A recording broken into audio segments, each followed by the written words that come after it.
중요한 일은 무엇이든 그 시작이 핵심입니다.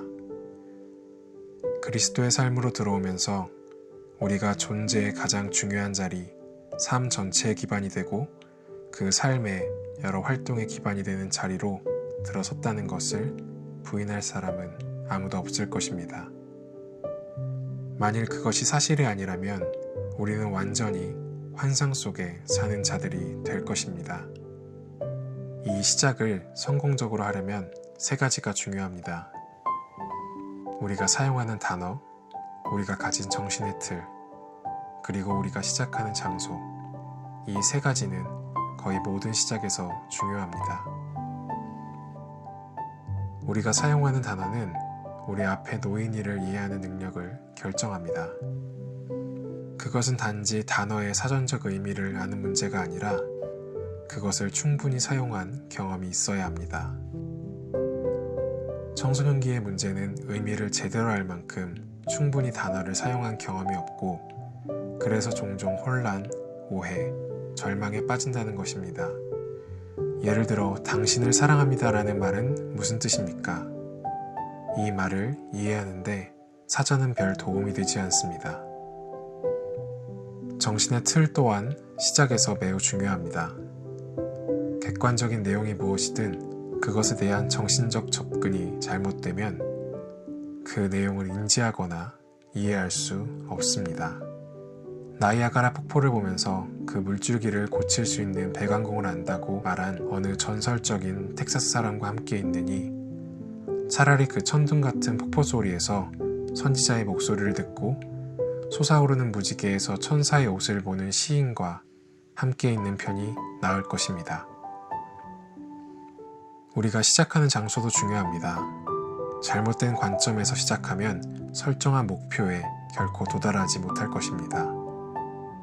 앞에 코끼리를 두고 그것을 설명해보라는 과제를 받은 6명의 인도 시각장애인 이야기를 들어보셨을 것입니다. 그들은 서로 다른 자리에서 시작했습니다. 첫 번째 사람은 코끼리의 코를 잡고 그것을 커다란 뱀과 같다고 했습니다. 두 번째 사람은 앞다리에 부딪히고는 그것을 마치 숲과 같다고 했습니다. 세 번째 사람은 사다리를 가져와 코끼리의 측면에 대고 올라가서는 그것을 뚫을 수 없는 거대한 벽이라고 했습니다. 네 번째 사람은 꼬리를 잡으면서 그것은 밧줄과 같은 생물이라고 했습니다. 다섯 번째 사람은 코끼리의 네 다리 중앙의 배 밑에 갇혀서는 그것을 일종의 동굴이라고 했습니다. 그리고 여섯 번째 사람은 커다란 귀를 만지면서 고무시트라고 설명했습니다. 그들은 모두 일정 부분 옳았지만 결정적으로는 틀렸습니다. 편리하게도 그리스도의 삶으로 오는 데 있어서 시작이 잘못되었던 지난 200여 년의 역사가 우리 앞에 있기 때문에 일부 사람들이 했던 실수로부터 우리는 교훈을 얻을 수 있습니다. 사람들은 그리스도의 삶을 접하고는 바른 단어와 정신적 태도, 옳은 장소에서 시작해야 한다는 것을 무시하고 자기 자신에서부터 시작했습니다.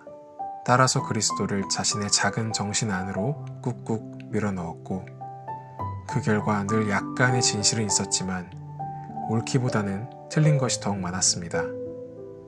소설과 문학에서 예수님은 사회혁명가로 등장했고 윤리적 개척자, 종말의 선언자, 세계 최고의 세일즈맨, 친절한 친구이자 어린아이에게 이야기를 들려주는 사람, 소박한 시골 사람, 친구들과 함께 풍랑이 있는 갈릴리 호수를 건너는 모습이 인상적인 거친 어부, 낭만적인 종교 지도자, 프로이트적 신비가, 최초의 공산주의자, 최초의 나치 등 여러분이 생각할 수 있는 거의 모든 모습으로 등장했습니다. 이러한 묘사들은 1700년대 초 예수의 생애에 대한 글이라는 제목을 달고 나오기 시작했는데 결국 독일의 어느 젊은 신학자에 의해서 중단되었습니다.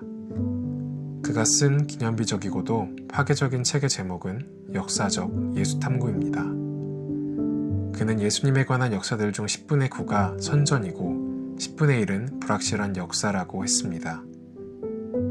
책 한 권을 쓸만한 충분한 역사도 없을 뿐더러 그 간극을 메워서 제대로 책의 형태를 갖추려면 해석과 상상력으로 직조되어야 한다는 것이었습니다. 그는 예수님의 생애 역사에 관해 쓰는 일은 불가능하다는 것을 보여주었습니다. 왜냐하면 우리가 가진 것이라고는 쓸데없이 로마인으로부터 죽음을 자초한 갈릴리 호숫가의 어떤 어리석고 모호한 사람의 모습이 전부이기 때문입니다. 이에 대한 회의와 절망을 끌어안게 된 그 젊은 신학자는 신학과 예수님의 생애에 대한 연구를 비관적으로 여기게 되었고 결국 그 일을 포기하고 아프리카로 떠나 의사로 살게 되었습니다. 그는 오늘날 위대한 박애주의자로 잘 알려진 알베르트 슈바이처입니다. 이것이 바로 예수님의 생애에 대해서 쓰고자 했던 시도의 역사이자 운명입니다. 그분의 생애를 보면서 우리 스스로 그 가치를 평가해 보았을 때 전망이 썩 밝아 보이지 않습니다. 그렇다면 어떻게 해야 합니까? 우선 시작을 다르게 해야 합니다. 그분의 생애에 대해 쓰지 않는 것입니다. 하지만 우리는 예수님의 생애를 가지고 무엇인가를 해야 합니다. 우리는 그리스도인이 됨으로써 그리스도의 이름을 취했습니다. 그리고 그분의 교회의 일원으로서 제자도를 약속했습니다. 그리고 몇 가지 측면에서는 실제적으로 날마다 그분의 삶에 응답합니다. 그리스도의 삶은 우리 각자에게 실제적으로 중요하지만 그 중요성을 우리가 가늠하고 소화하는 일에 있어서는 예수님의 생애에 관한 문학적이고 신학적인 기록의 이야기에서 보았던 것과 같은 위험이 있습니다. 무엇이든 자신이 선호하는 삶을 살면서 예수님의 이름으로 위장할 위험이 있습니다. 그리스도인의 모습을 전면에 선전용으로 내세우고 그 내용은 알아서 채워지도록 하는 것입니다. 그리고 회의에 빠질 위험 또한 있습니다.